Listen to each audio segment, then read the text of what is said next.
Ready? Whenever you are, All son. right. Hey, Dad. This is the most nervous I've been to shoot a podcast since I've started this. It's not every day you have a super vulnerable conversation with your dad.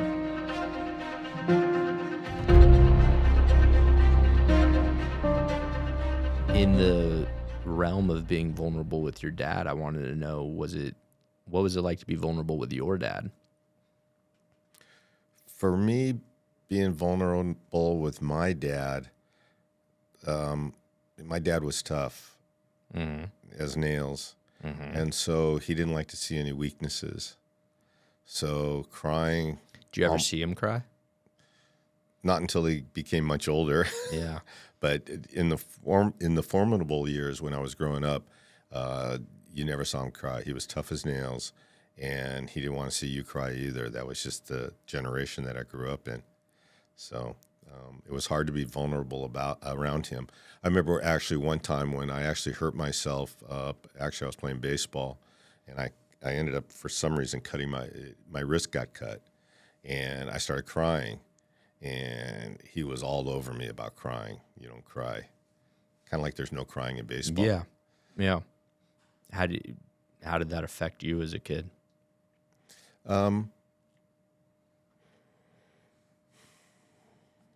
You couldn't be emotional,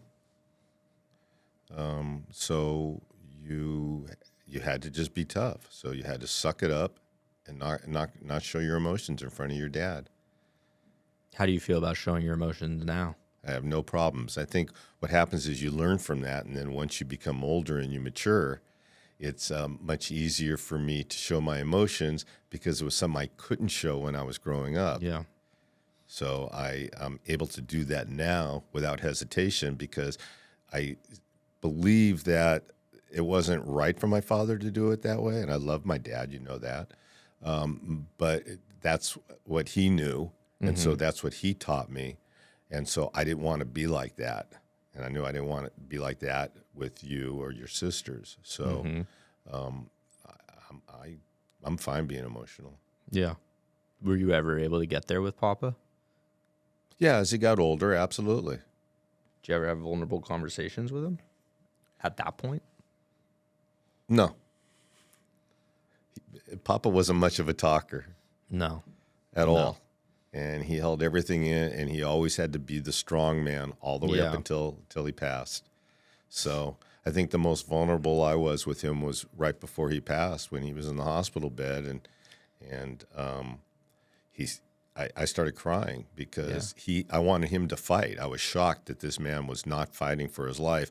But then I realized after he passed that he was pretty much checked out at that point. Yeah. He didn't want to live a life where he was in any way Reliant on like support or help. any type of support or help, or not being able to do the things he loved to do before he got sick. Yeah. Does that upset you though,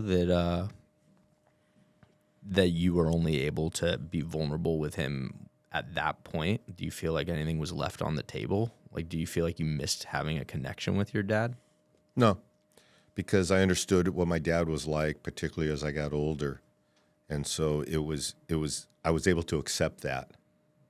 Yeah. And that's just the man he was. So since I was able to accept that, I just accepted it and owned it, and that's the way our relationship was. Did you always accept it? Or No. Did you Growing hold up, resentment for a while? No, I never resented him for that. I think I learned pretty early on that he was this type of personality, and I just kind of always accepted it. I was never angry at him for that. Do you feel like you got nurtured by your mom? Yeah, she was definitely more nurturing, and quite honestly, I mean, my dad wasn't around a lot. He worked very, very hard in those years when I was growing up, and so he worked 6 days a week actually, and on Sunday he rested because he was so tired from the week's work, and so we didn't have this great connection. I was so excited when he'd come to one of my baseball games because he never, ever was able to come. He was always working, and that's just the way he was brought up, and he always worked hard to provide for his family. So, which is kind of led me to want to be there for you and your sisters in anything that you participated in sports. I took off work early, and I was fortunate enough that I was able to do that when you were playing youth sports. And so I feel that time was important to be with you and whatever your sisters were doing at the time, to be able to spend that time with you. What was your biggest fear about having a son? I didn't have any fear about having a son, quite honestly. I wanted a son because I wanted to share in the things that I always was interested in doing, sports and things like that. So I never had any fear in having a son. I think I had a greater fear in having a daughter. What was your fear with Rachel, obviously my older sister, but what was your fear of being a father for the first time? Well, there's always a fear. There's that apprehension of, and quite honestly, I didn't have anybody in our family who had small children as I was growing up. So I had never been around babies or small children. So, to have your own daughter and to be responsible for that was overwhelming at certain times. So it was great. I loved it. What's your favorite part about being a girl dad?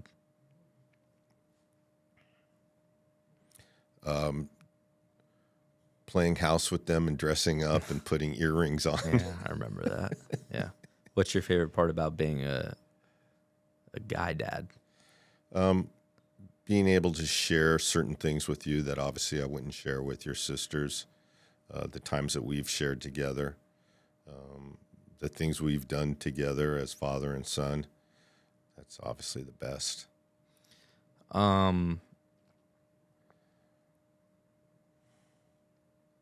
Was there ever a moment that you felt like you failed as a father? Absolutely. It wasn't perfect. I've made a lot of mistakes as a father. So no one gave me the transcript of how you're supposed to act as a father growing up. And of course, when you kids were growing up, we didn't have the internet and things on how to learn things. So, there was maybe one book or two books that you could read about parenting. And even then, it didn't prepare you for being a parent. And so, sure, did I make mistakes? Absolutely. Do I regret some of the mistakes I made? Absolutely. Would I do it differently if I had to do it all over again? Absolutely. And the reason why is because I've learned over the years of how I am now. And if I knew then what I know now, it would have been a lot different. And I would have conducted myself a lot differently with you and your sister. How so? Like, what do you think you would have done differently? I would have been I'm a patient man, but I've become more patient as I've gotten older. And I would have been much more patient with you as kids. I would have let you be more curious about things instead of always saying no to certain things, which, we did a lot. I did some yelling, which I regret. I did some hitting. I did some corporal punishment with you kids, which I regret. And when you use that type of behavior as a father, it just instills fear into your children. And so and that's not healthy, and that's not something positive for them to take from that. So, were you ever scared to show me affection as a kid? No. Maybe you can answer that question. I don't think I ever was. I don't know if scared's the right word. I never had fear in showing you affection. I showed you the same affection as I showed your sisters. I loved all three of you equally growing up. It was the greatest thing having kids for me. Yeah. Do you feel like you've been able to become the man that you wanted to become? Yes. What does that mean? I can say that without any uncertainty. To accomplish what I've accomplished through my life, to raise what I feel are three successful children who are all good kids, to see you and your sisters the way your lives are now, I'm very satisfied with that. And just as you've gotten older, as I've gotten older, years of experience, I've learned a lot and I've matured a lot, and I'm satisfied. What gives you a sense of purpose? That's easy, family. My family. Yeah. So to provide for my family gave me my ultimate sense of purpose. And I still strive to do that even at this stage, even though all three of you kids are out of the house and you have your own lives. I still strive to always provide for my family. That's number one, most important thing to me. Yeah. What do you think gave your parents purpose? For my father, something very similar. Yeah. Very important for my dad that I get an education. That was because he didn't get an education. He didn't have an education. He had to get. He graduated high school through getting his GED. So for him, the most important thing for him was to see his son go to college. And because I had a big mouth, he always wanted me to become an attorney. So What kind of pressure did that put on you, though? he didn't put great pressure on me. Did I feel some pressure to succeed? Yes, of course. But it also gave me motivation to do just that. So was it easy? No, because there was times when I doubted myself on the path I wanted to take. And obviously I didn't want to let my dad down at all. So I continued to work at it. Yeah. I think what I struggle with is like making your family or your kids your purpose. I feel like it's built some pressure so it's like, if I know that part of your purpose is a relationship with me, it then feels like I have to provide some sort of fulfillment for you and mom. And I think, I don't know, I think there comes inherent pressure with that of like trying to make you proud or trying to make mom proud, and like not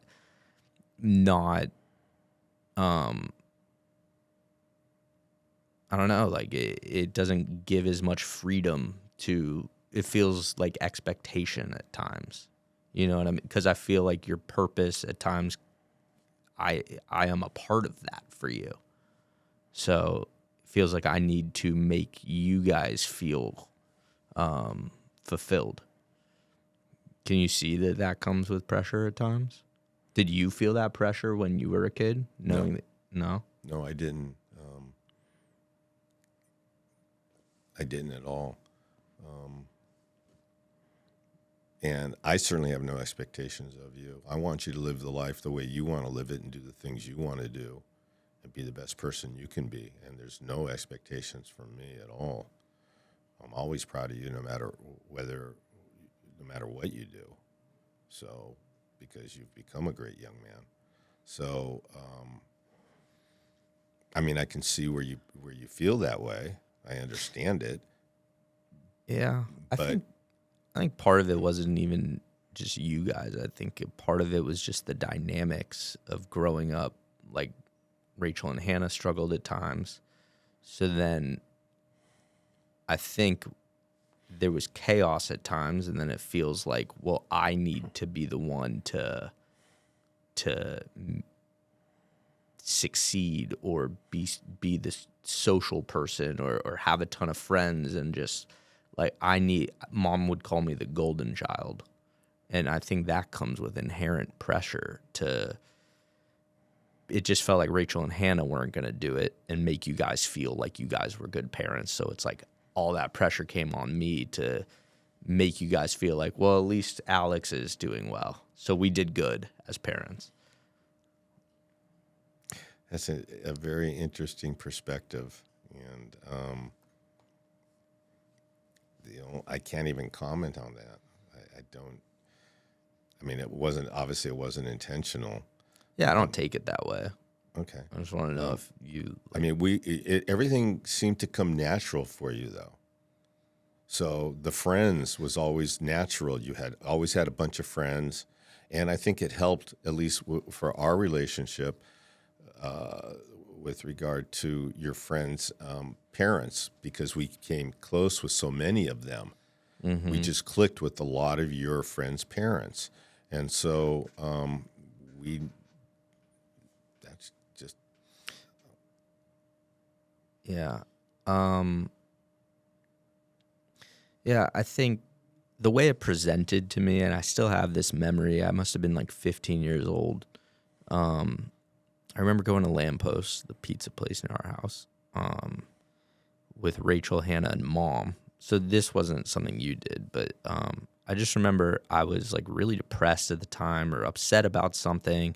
I don't even remember what it was, but I was crying, and it just, the response I got was essentially like, well, I mean, are you serious, really? Kind of like, well, Rachel struggles way more than you, so like, essentially, suck it up. right. And it just made me feel like, oh, my problems are insignificant in comparison to my sister's, because I succeed in all these other areas and everything comes so naturally to me. I'm not allowed, like, my problems are then inconsequential and they're not big enough to be upset about. So then it felt like, yeah, I had nowhere to go with, like, it felt like I wasn't valid in feeling that way. And then it felt like I turned that on to me. Oh, why am I feeling this way? Like, what's wrong with me? I shouldn't feel this way because their problems are so much more important or so much bigger than mine. So if this is making me sad, what's wrong with me?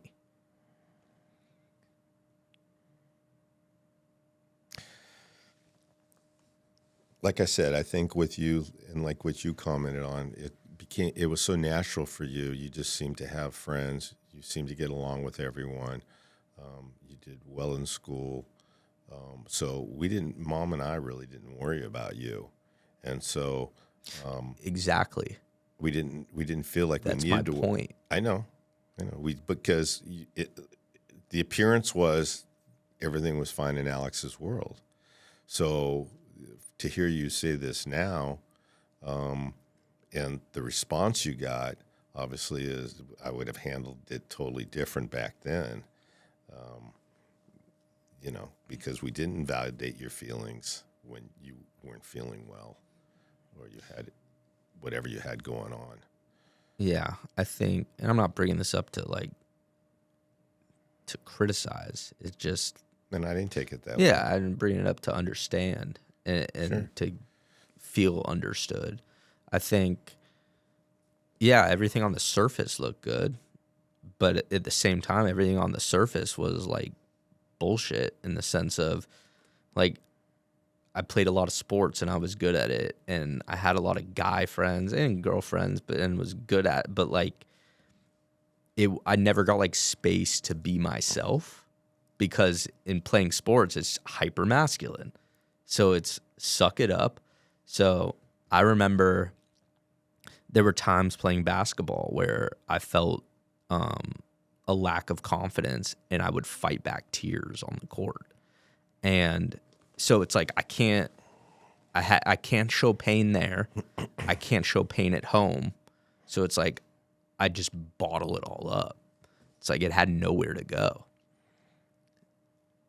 And I think that's why I struggled so much after my first relationship, because that became my only source, my only outlet to feel accepted or to be able to be vulnerable.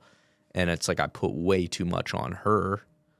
And then when that relationship ended, it felt like, oh, I just lost the only source I had for emotional vulnerability. So then it's like I go right back into no safety. And it's interesting because it was like, at the time, it was like, I wish I didn't even have that relationship, because now I know what it's like to have that, and now I lost it. It was almost easier to have never had it at all. Obviously, I've grown from it and figured it out, but it was like there was just nowhere to go with that pain. What was something you wish you could have told me?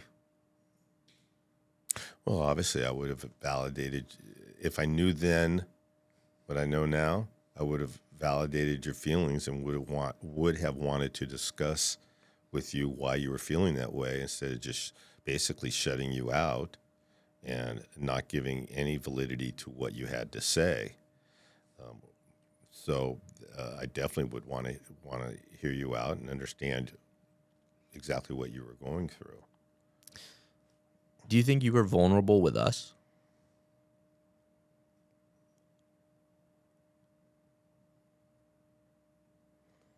No. No.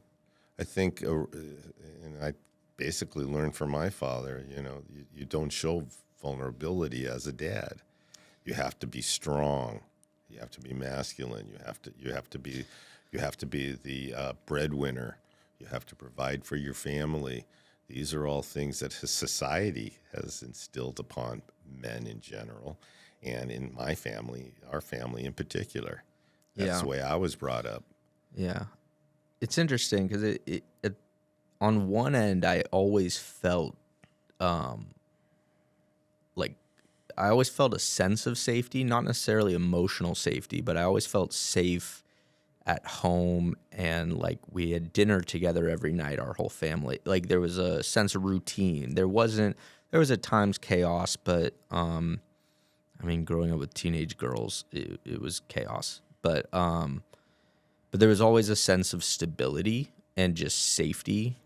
So I did feel safe in some respects. Like I never felt like we always had a roof over our head, food in our bellies. Like I never doubted that, and that sense of stability and even just doing things routinely gave me a sense of like comfort. But I think at the same time, I think definitely unintentionally on your end, but when you're not vulnerable with us, I think it sends the message that it's not safe for us to be vulnerable with you. Because it's like, oh, we don't talk about our feelings in this house. And then when we did, I tried it one way, but given the girls, I think, express their emotions a little differently. Mm-hmm. But then the reactions from mom or you were kind of big reactions too. So then it was like, oh, okay, we don't have these conversations. It's not safe to talk about these things.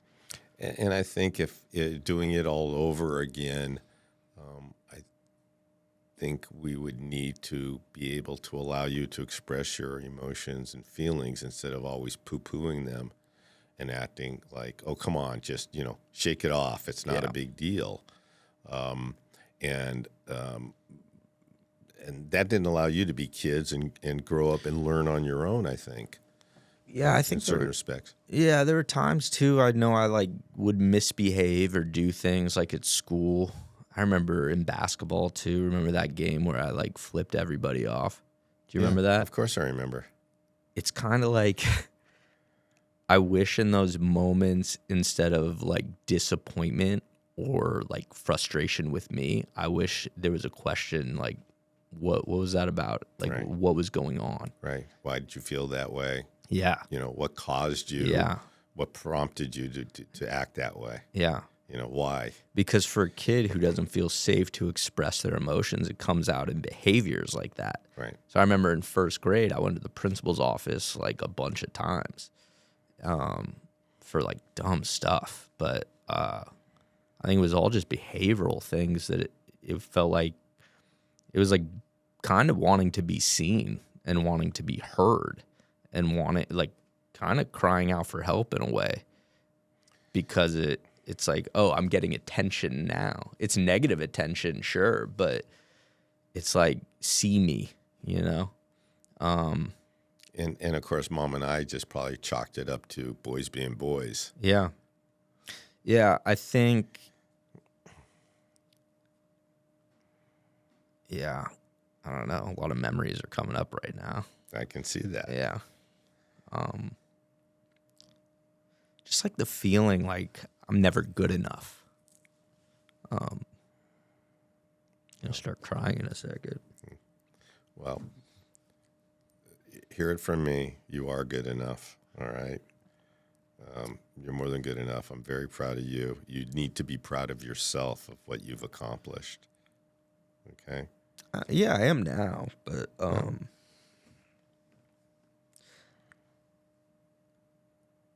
I don't know. It's hard to look back at some of those memories and like the void that I felt.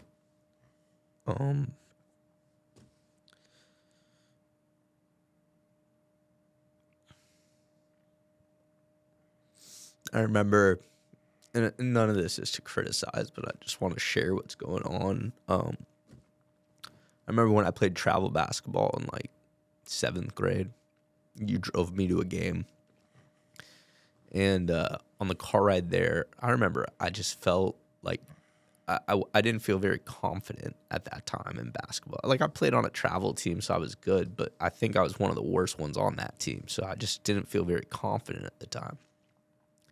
And I was like talking to you about like I was feeling anxious about the game and like I don't even remember what I was saying, but I was like, what if this happens or what if that happens? And I was going on and on about something.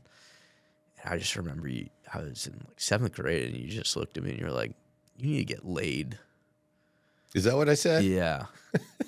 And to me, it just was like, again. Really? Yeah. And to me, I'm sorry to laugh at this point. No, but it's I can't funny. Imagine, I could understand. I can't imagine saying that now. Yeah, I think I could understand, like, if you're talking to an adult, like, they're going on, and it's like, yeah, right. They need a little outlet to, like, calm the fuck down. Not when you're a 7th or 8th grader. Yeah, and, like, being anxious, and I just wanted, like, comfort in that moment. And then it felt, again, kind of like, what's wrong with you? Like, why do you feel this way? Like, why are you so anxious? Like, there's a problem with you. So that's how I took it. And it just, like, shut me out. Even now, I see it come up with me in the sense of shutting out when I feel emotion. You know, not until I got the past few years, I'd say, like, when I'm flooded with emotion, I would just shut up and just, like, not say anything. And over the past few years, I've really, like, worked on that and really try to express myself, especially in my marriage. But yeah, I think it affected me a lot. And it still does. There's still times I want to like shut down because it feels, it's like I've had to work that muscle of being able to express myself because it was never safe. Yeah. Well, I can tell you that with age and experience, the more you learn in life, I've learned to be more expressive and more communicative. I would like to think with everyone that I deal with. And it's just something that you're going to need to acquire as time goes on. And you get better at it. Just with age and experience, you get better at it. And I think our relationship now is much stronger. Like, I feel like when you talk to me like an adult, like we have real conversations now. As nervous as I was to do this, like I wasn't afraid necessarily. So it wasn't like I knew you would be receptive. It wasn't a lack of safety now. But I think, I mean, obviously I still struggle with mom. And I know that. Yeah, I think that relationship still comes with expectation and like not necessarily safety, more like a lot of obligation, a lot of pressure, and a lot of feeling like I'm not good enough. I think for your mom, who had an entirely different childhood than what I had, I think that explains a lot about the way she was and the way she is. I'm not excusing any type of behavior. I understand where it comes from. I don't hold it against her. It's just one of those things, though, where it's like I continue to express like how some of these things make me feel, and she continues to do them. So it's like I understand where it comes from. I understand, But at what point does she look at her own insecurities and address it on her end instead of projecting them onto me and making me be responsible for making her feel good? And I think... When you find out the answer to that, Alex, please let me know. Well, so... Because I've been married to your mom almost 42 years now. Yeah. And I can tell you it's a challenge for me. And I love her dearly. And I don't want to criticize either, but I think the one thing that you do that really enables is when mom will expect something of me and I say no, you'll call me up and you'll say, could you just do it for me?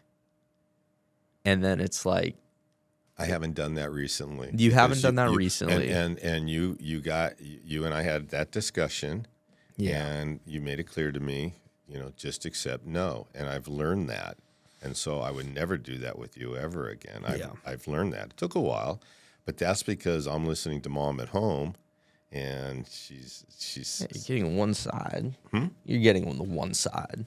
Well, and you know what? If anybody's really good about listening to both sides and knowing that there's two sides to every story, it's me. I agree. And I know you have your position. And believe me, I defend you and I defend your sisters with your mom a lot. Okay. Why do you have to, though? Doesn't that bother you? And this isn't a mom bash session. No, and it's not. Like, I know it's love not her intended. dearly. Yeah, it's not intended to from be. From your perspective, doesn't that bother you that you have to do that? I think lately what I've been doing is I've been just quiet about it. I don't respond to her because when I've said things to her in the past, mom, her sister, and her brother, if you haven't noticed, are all very self-centered. Mm-hmm. Okay, and so mom looks at the outside and draws everything into her that it's a victim mentality. Yeah, in a sense, and so and it's been hard, but so I've learned to just. It's not the smartest thing to do. It's not the best thing to do, but I've learned to just basically, in a sense, shut down and not respond to her. And that's been lately when she's made comments. I just don't say anything. I don't try to. I've taken your side. I've taken the girl's side. I tried to express to mom the other side of the coin, so that. To try to help her understand that maybe this is what Alex is thinking. Maybe this is what your sisters are thinking. But she'll draw it back to herself. Yeah. And so I stopped doing that. And she knows now that when I become quiet, she stops talking about it. And then she starts thinking about it. And I think it's actually, at least from my perspective, it's been better with her. I think she thinks about it more when I'm more quiet instead of trying to give her advice on how she might want to handle a certain situation. It's interesting. She values your opinions, obviously. Like, she does listen to you. No, she doesn't. I'm glad you think so. I don't, at least she reflects on it when you do that. She does. Not always. I think so. And let's just say this about mom, okay, since we are talking about mom. And I've said this several times before. Since mom had her stroke in 2015, she is a different woman. Yeah. She thinks differently. Her mind is different. And I see it the most because I'm with her more than anybody else. And so how do you grapple with that? Do you grieve? What she used to be? Well, in certain respects, her personality is better. In other respects, it's not. It's kind of a weird trade-off. But how do I grapple with that? I'm patient. I'm just very, very patient with her. So, and believe me, I struggle at times too. So, is there anything you wish you could ask me as your son that you haven't?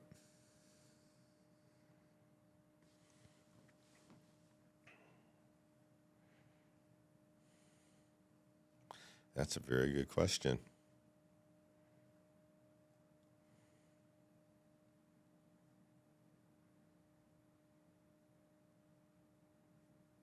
No. At this point, no. I'm sure as soon as we leave here and we're in the car, I'll have plenty of things to Yeah.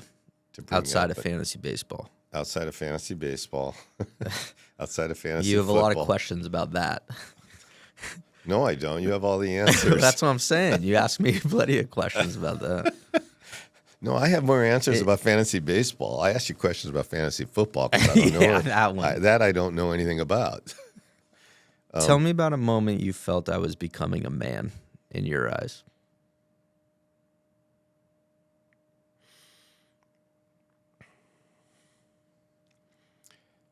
When you had tried several different things in terms of work, occupation, profession, and then you made the determination to become a marriage family therapist, and you committed to it, and you worked at it, and you accomplished what you set out to accomplish, and you're continuing on that path.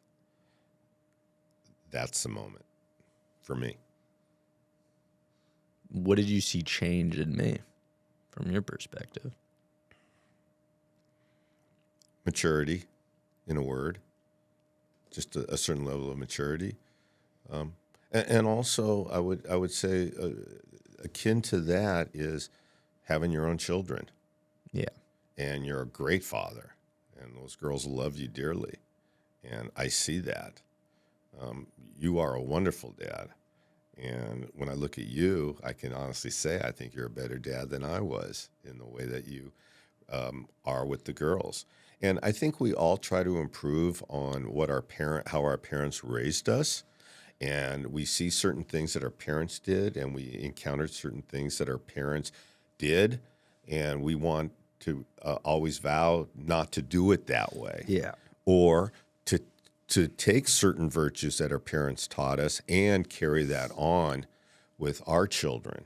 So, the good and the bad. You learn from the bad, and you change things up. yeah, And you try to carry on what's good in that you've learned from your parents. yeah. I think my one mission as a father, I think, and this came from my own pain, but it's like my kids don't owe me anything. It's like I signed up to be a parent. They didn't sign up to be my child. So I feel like they don't need to fulfill me at all. They make me happier more. They make me happier than anything else in the world, but that's not their job. They don't owe me that. I think they can hate me, and that's okay. Like, they don't owe me phone calls. They don't owe me respect. They don't owe me anything. And I think I want all those things, obviously. I want my kids to love me and respect me and have a relationship and want to call. But it just, the expectations I felt, it's like I don't want them to feel any expectation. Now, there's certain standards around, like, hey, if you want to get good grades, you're going to have to study. It's like, but it's not up to me to force them, or like they don't owe it to me. It's like there's natural consequence, right? So it's like if they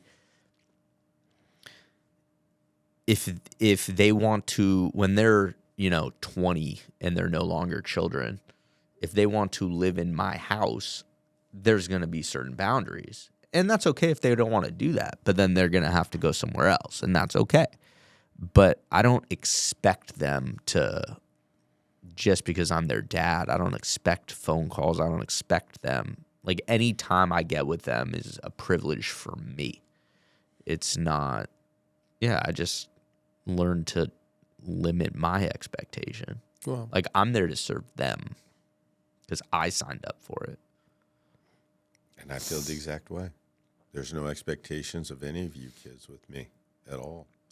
So I want, look, as a parent, what does every parent want for their child? They want their children to be happy. That's first and foremost. Okay? It's easy to say. Obviously, in practice, when you're raising your kids, it might be more difficult to help them to become happy. Well, that's the thing. It's like you guys thought at the time you knew the recipe for what would make me happy. Right. And it's like my recipe is different than your recipe. So you pushing that, not you, both of you, it like pushing your recipe on me isn't going to make me happy. Right. And I think those expectations are what led me, I think, down a path of like doing things to make you happy, even though it wasn't in line with who I am. So like becoming a financial advisor at one point, it was like, that's a admirable profession. It was not for me in the least, but it was something where it's like, oh, that looks good on paper. My parents would approve of that. Well, I think there's you have a misconception about that particular point, because that was something that you chose and something you decided you wanted to do. And Mom and I had no expectations with regard to that. And in fact, when you decided that wasn't for you, at least from my perspective, it was totally fine with me. Yeah. I didn't look at you as a failure. It wasn't for you. Yeah, and I didn't knew take that. it that you were way. going door to door, and that just wasn't in your DNA. And so I got that. I didn't take it as a failure, I think, but I knew leading up to it, when I told you guys, hey, I'm going to be a financial advisor, I knew that would garner a much more positive response than when I told you coming out of college, I'm going into the music business. The look on your faces was one of disappointment. So you don't have to say anything. I know, in those moments, I could feel it. So I think it gave me an unspoken pressure to then go do things that I knew that you would find acceptable. And I get where it comes from. Like, you didn't want me to be disappointed when those things didn't work out, because the music business was challenging. I ended up hating it anyway. But it's like I had to learn that. And I think Didn't we provide that to you? Didn't we allow you to learn that? I mean, you Yeah, but it came with very clear disappointment as well. Maybe not disappoint. I don't think disappointment's the right word. Maybe that's how you took it, and I understand that. But I think it was more along the lines of trying to give you advice, just because we are more experienced than you, and maybe this isn't the right path you want to take. But by the same token, we should have allowed you to go full force. Because what if that would have made me happy? And what if you became extremely successful at it, despite the odds against you? Yeah. So, and I understand that. Yeah. Again, I don't want to turn this into a mom bashing session, but I do. Well, and before you do that, I still like one of your rap songs. Oh, let's not talk about that. Okay. Yeah. Let's edit that out. I'm kidding. Come on. I still. Those are the lost tapes. That was another lifetime. I wish I still had those tapes, because I like some of the lyrics. Yeah. I still remember some of them. We won't go through that now. Anyways, go ahead.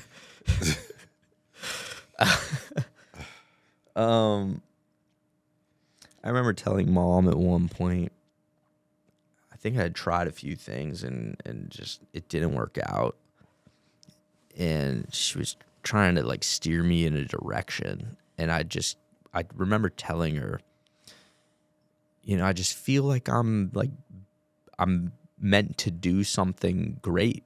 Like, I just feel like I feel a internal like fire to do something with meaning and purpose in the world.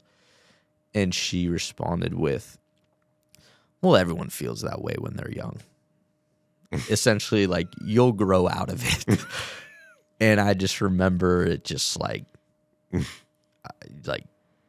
killed dreams, like, right there. I didn't let it kill it entirely, but I just remember feeling so small in that moment, and just like, I just feeling like not good enough. Like, leave that to the people that are, I think as I've gotten older, Alex, and with more experience and maturity, I think I've learned to think about things before I say them, and I reflect on things before I say them. Even in normal conversation, I'm just myself, and I don't have much of a filter. But when it comes to important things, when people approach me with important things, I'm very, I listen to what they have to say, and I think about what the proper response is, because there is a right and wrong response, particularly when you are young and impressionable and vulnerable to certain things. I think it's important, and again, I've learned this later on in life, that the way you say something is so crucial. And you never know what the other person is going through at that particular moment, and I always try to take that into account when I encounter anybody. If someone treats me rudely, well, maybe they're having a bad day, that kind of thing. So I try to take that into consideration with everyone. So I'm more reflective. I think about things a lot more. Some people don't. Some people just talk, and they blurt out things without really thinking. Yeah, I think. And think nothing of it afterwards. Yeah, I think. I mean, that's something I've noticed about you. I think, wisdom and just, I think your ethics, morals, values, I think those have always been strong.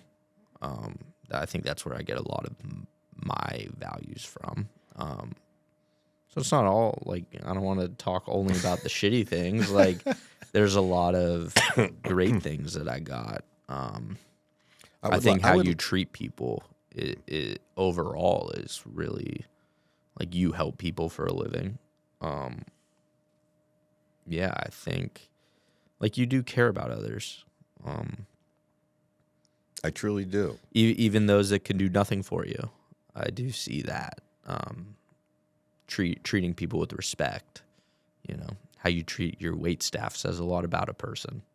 And I think, I think you always give people respect. I think that's important. And part of that I learned from your grandfather. I learned from Papa, because he treated everyone the same. It didn't matter if you were the dishwasher or the president of the company. He treated you the same. And that's where I learned it from. So I treat everyone the same, and I still like helping people. I do feel like I'm truly altruistic. Yeah. I think, I don't know, when you brought up Papa, I couldn't help but think of the little, like, microaggressions, like the little racial, like, people that aren't Hispanic saying, "Hey, muchacho," like, like he was attempting to do a good thing and treat someone with respect, but totally got lost in the shuffle there by just, you're doing too much. I know. Yeah. And he was like that. Yeah. And he didn't. And the just thing tone deaf in some respects. Sure.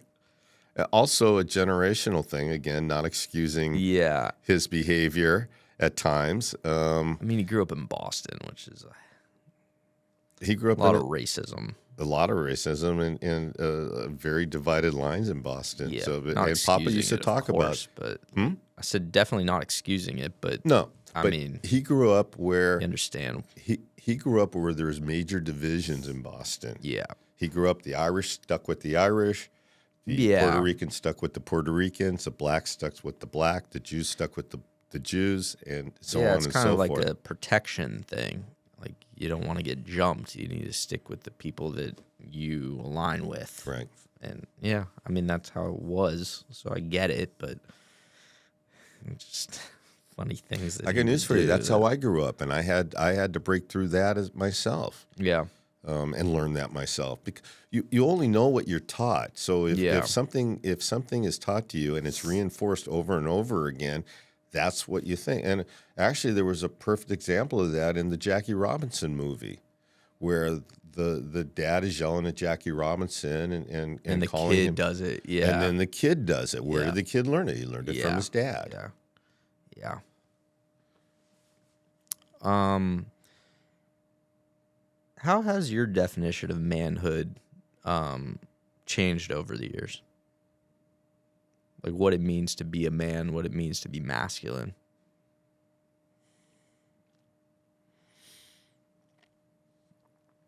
Another great question. Yeah, son. and I asked that because, like, obviously you and I go to the gym together sometimes. We do masculine shit sometimes. Like, we're going to get cigars after this, you know? It's very stereotypical masculine shit. But, I mean, how has your identity around masculinity and how have your opinions around masculinity changed?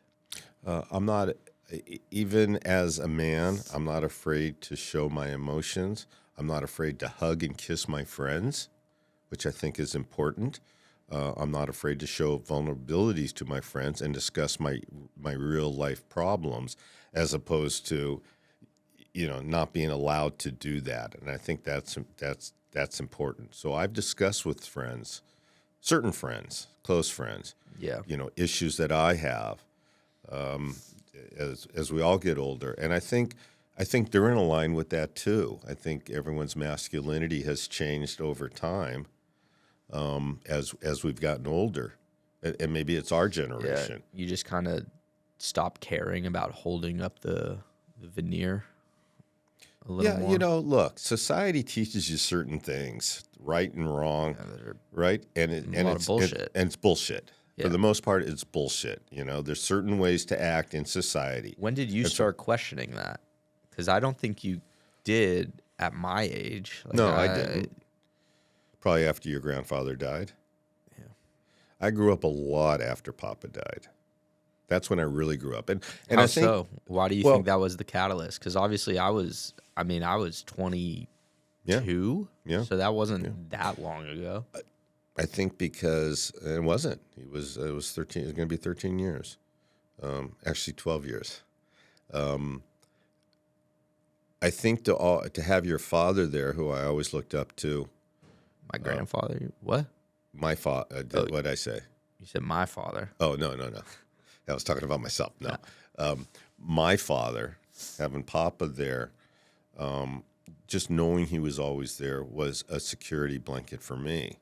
And then when he was gone, I'll never forget this. It was either at the funeral or when everyone gathered at our house afterwards, and someone said to me, "You're the patriarch of the family now, Gary." And that has always stuck with me. And so with it came certain, not obligations, but certain responsibilities that I felt as being the head of the family at that point.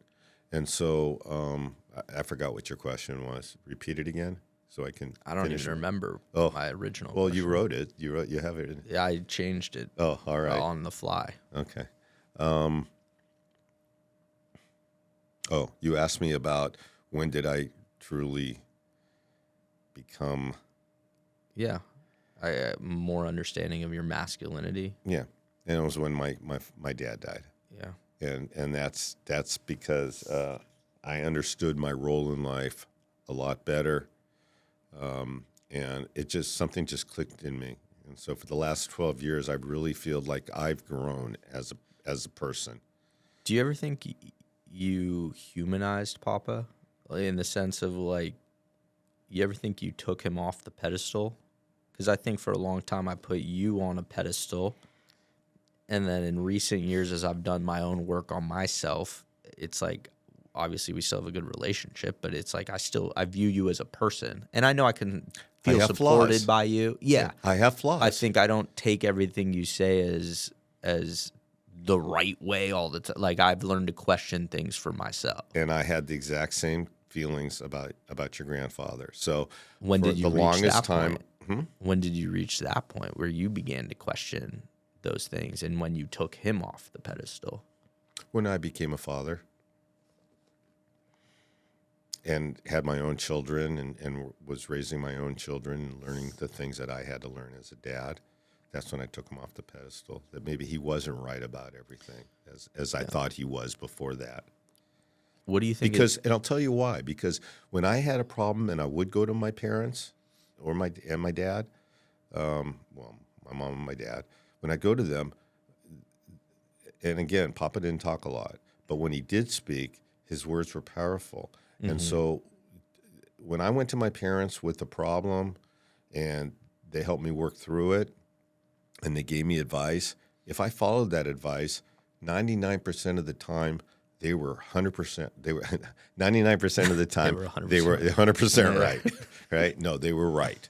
Right on, spot on with their advice. So then I could continue going back to them because I felt they were telling me and giving me really good advice. But then eventually, you grow up, you get married, you have your own kids, and things change, and you realize that what he said wasn't gospel, that he is a human being, that he does have flaws. What's one toxic belief you've held about being a man that you feel like you did carry on for maybe too long? Did you say caustic or toxic? Toxic. Which is pretty much the same. I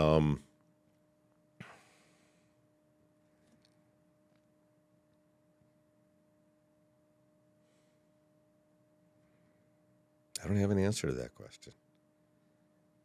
A toxic belief that I had that I carried on too long. Mm-hmm.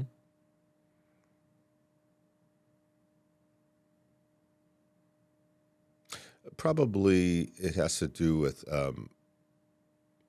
gender. That a woman has a certain role and a man has a certain role. And so maybe a little lack of respect for women in certain instances. But for the most part, I've always respected women. But maybe not as much in the legal field. Maybe I felt I had I had an advantage over them because they were a woman as opposed to going up against another male attorney. Yeah. So that would be something I would definitely say was toxic. And I've had cases with very talented female lawyers. Yeah. And I've become friends with a lot of them too. So I would probably say that. Tell me a story real quick that you've maybe never told anyone before about a time you were scared or heartbroken or unsure.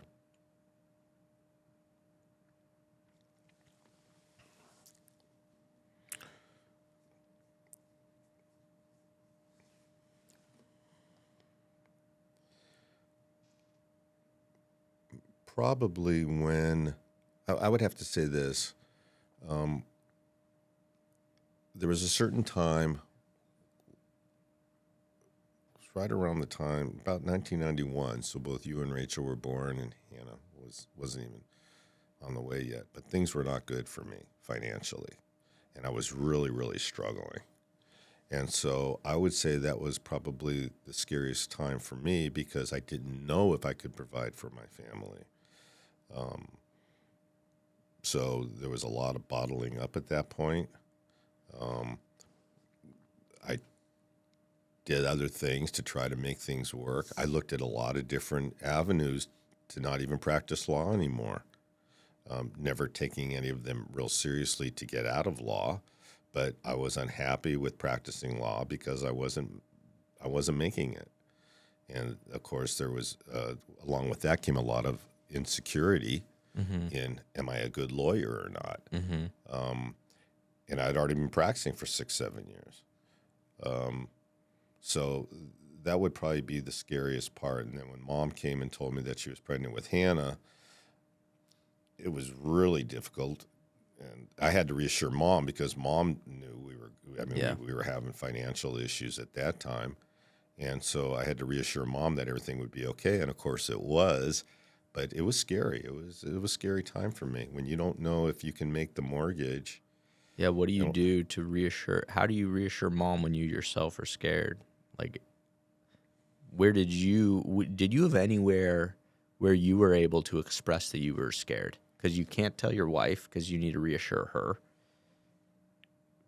Or did you just totally at that age swallow there it? wasn't at that age you bottle it up and you just move forward and try to figure it out. And I was still at the age where I was too young where my friends would look at me cross-eyed if I brought it up to them. Yeah. So I wasn't going to go to Mom and Dad because they would maybe perceive me as a failure. Here you are, an attorney, and you're struggling like this. Come on. Yeah. So it was something I just felt I had to figure out on my own. So I had nowhere to turn, and it was difficult. What's the most important lesson you hope I carry into my own fatherhood or in my work with men? Well, that's two separate questions, right? Answer both. Okay.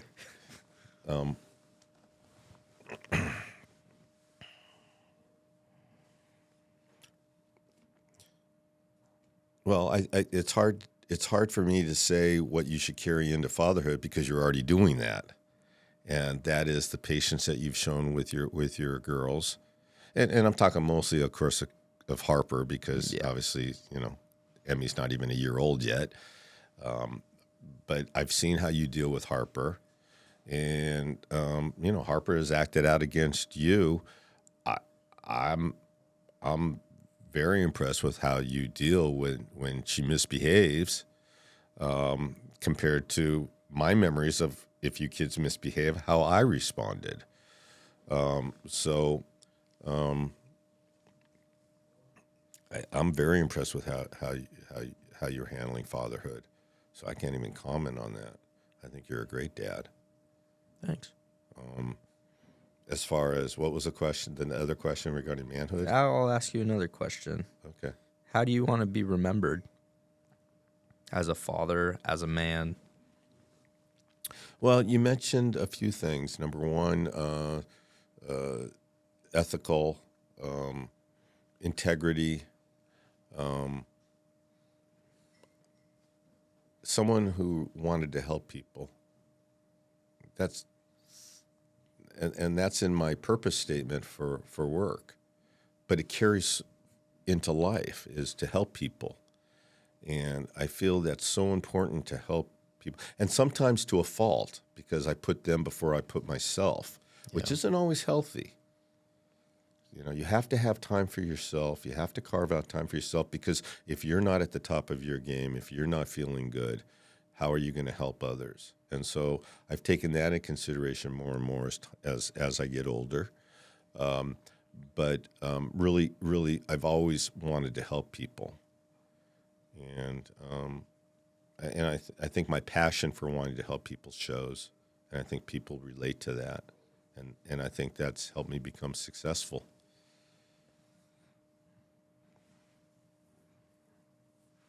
Well, thanks, Dad. I'm all out of questions. Okay. I think I obviously brought up some shit, but I don't really hold any of that anymore at all. Let me say this. I'd like to think that you and your sisters had a pretty darn good upbringing. We did, for sure. Yeah. I mean, look, we're Mom and I perfect, and I'm not trying to defend myself. We're Mom and I perfect, but again, part of it is really society. We're learning as we go along as parents. And so when you kids are going through school, it was very, very important. We put a lot of pressure on you kids to get the best grades, to go to to get into a college. And there was a lot of pressure. And that was kind of society in the bubble that we lived in Oak Park. Agreed. That it was expected. that you had to take those AP courses. It was like it's like keeping up with the Joneses. Yeah, and at the end of the day, who cares? Yeah. Right? Yeah. Just because you got, we knew that education was, and I still know this, education is very important. You are going to be able to get farther ahead by having an education than someone who just graduates high school and starts and works for the rest of their lives. For the most part. I'm not saying it's for everyone. There's very wealthy people who never went to college and have far exceeded any money that I'll ever make. Well, yeah, I right? think self-education is a thing too. Like, you don't need a formal education necessarily, especially in this day and age. Agreed. But I agree, like some sort of education and knowing the world and knowing information and knowing the people around you, I think it's beneficial I think there's a correlation between information and success, typically. I think, what was I going to say? You did say we had a good childhood. I think we had a great childhood. So everything I brought up, you got your undergraduate degree in psychology, so you should know Maslow's hierarchy of needs. I do. Yeah. So I still remember it. We had so many of those essentials. There was a security blanket around so many areas of I always felt safe where we lived and my friends and our neighborhood, our community was great. Like I always had opportunities. I got to play any sport I wanted. I got to, I always had clothes. I always and I got to pick things out. I always had toys. I always had things to do. Yeah, so there were so many amazing aspects of my childhood. Like, I wouldn't be here without it. I think I'm so grateful. I think there's just obviously I brought up some emotional things that I didn't always feel safe. But at the same time, like, what a luxury. It's not lost on me that if those are the things, there's validity to the things that I struggled with, but what a luxury it is to reflect on those are the things instead of not having a roof over my head. Right. Like I'm very grateful for everything. But there was pain too. It's not either or. Sure. I ended up, I don't know if you remember this, when you kids were young, and I probably talked about this. I went to a thing called LifeSpring. It was a intensive 3-day weekend thing. It was called LifeSpring. I don't know if I've ever heard this. Oh, really? So I was unhappy in life, and someone told me about this thing called LifeSpring. Sounds like a cult. It kind of was. It kind of was. Have you heard of EST? No. Okay, yeah. Okay, EST. It was on the Americans. Good show. That's where I've heard of that. So it was an intensive 3-day thing where you did these different exercises, but I went there because I felt like I almost felt like my parents didn't love me enough, which was stupid, right? It was totally stupid. Like my parents don't love me enough. My parents were never really affectionate. Your grandmother or your grandfather, they weren't real affectionate. Yeah. So it's like I felt like they didn't love me enough. Well, when you hear someone stand up and say he thought he was Jesus Christ, and he lived that, he literally thought he was Jesus Christ, or a woman stand up and said she was raped by her grandfather, that's when I realized I don't have any problems in my life. Yeah. If that's my biggest problem is I don't think my parents love me enough. There's levels to this shit. Sure. But I think it's also like I don't want to minimize pain at all. Like pain, it's all relative. Yeah, it's all relative. Yeah. So it all matters. Yeah. But how lucky are we that those other things didn't happen? Right. So I'm really grateful. And I think at this point, and what I will say, in a difficult conversation with my mom the other day, I said that at this point in my life, I'm not financially dependent. I'm not dependent on you guys at all for anything. So our relationship is 100% contingent on both of our desire to have a relationship. So I don't owe you and you don't owe me. And I think with that said, I love having a relationship with you. and it brings me a lot of fulfillment. And yeah, even just talking about fucking fantasy baseball like brings me joy. You know, Well, calling the you and feelings- bullshitting about that. The feeling is totally mutual, and I love sharing time with you and your family. So there's no expectations that I do it more. I don't bug you if you don't call me. You know, I know you're busy, and I want you to live your life. Thanks. Yeah, I mean, yeah. It's that simple. I want you to live your life and be happy. So if it means that you're too busy to call your dad, so be it. I don't look at it like, oh my God, I haven't heard from Alex. That's just not. Yeah, I mean, it's never like. It's not an expectation. It's not like I don't care. No. I'm raising 2 daughters and I'm working really hard. And if I want to talk to you, I'll call you. Yeah. Yeah. And we'll talk. Yeah. Seems simple to me. Yeah, right. Yeah. It is. Love you, Dad. I love you too, Alex. Let's go get some More cigars. than you know. Likewise. So, and you know, I saw something on a meme that was very interesting, and it said, all a father ever wants for his son is for his son to be more successful than him. And that's what I want for you. Yeah, I mean, success is relative too.